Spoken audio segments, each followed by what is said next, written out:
There was a young carpenter named Lucas, known for his speed. He could build a shelf faster than anyone in the market, but his shelves often wobbled. Doors he made sometimes stuck.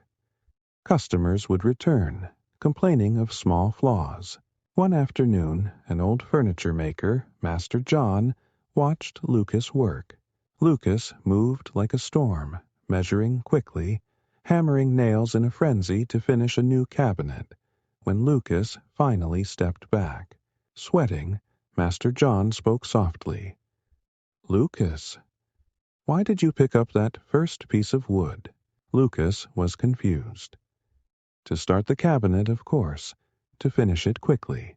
Master John nodded slowly. He walked to his own workbench, clean and orderly. He picked up a smooth piece of cedar wood. He did not start cutting.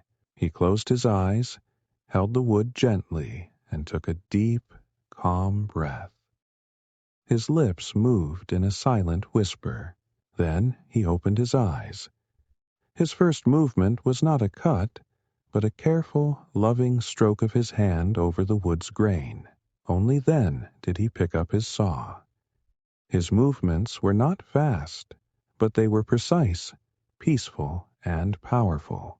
Lucas watched, puzzled. "What did you whisper before you began?" Master John smiled.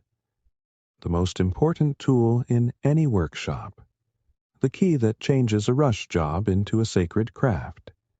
I said, Bismillahir Rahmanir Rahim. In the name of God, the source of all kindness and mercy." He put his tools down.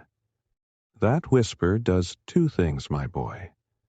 First, it connects my work to the one who created the tree this wood came from. It reminds me this is not just my project. It is a trust. I am shaping his creation.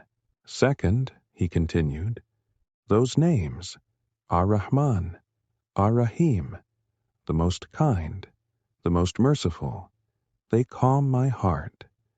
They take away the hurry and the fear of not being fast enough. When I begin with his name of mercy, my own hands become more merciful to the wood. I don't force it. I guide it. I don't rush to finish. I aim to perfect." Lucas looked back at his own shaky cabinet. He understood. His rush was a kind of fear.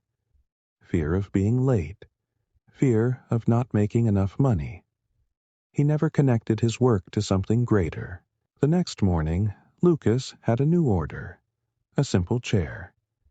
He stood before his workbench, took a piece of oak, and paused. He remembered the master's peace. He let go of his rushing thoughts.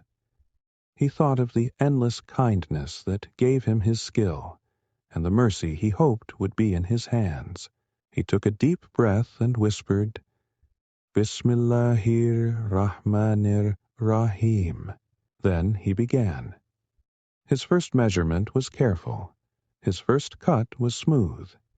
He worked not with the frantic speed of before, but with a steady, focused rhythm. The chair took shape, strong and steady. When the customer came, he tested the chair. It did not wobble. It was solid and beautifully made. "This is excellent work," the customer exclaimed. Lucas simply smiled and nodded.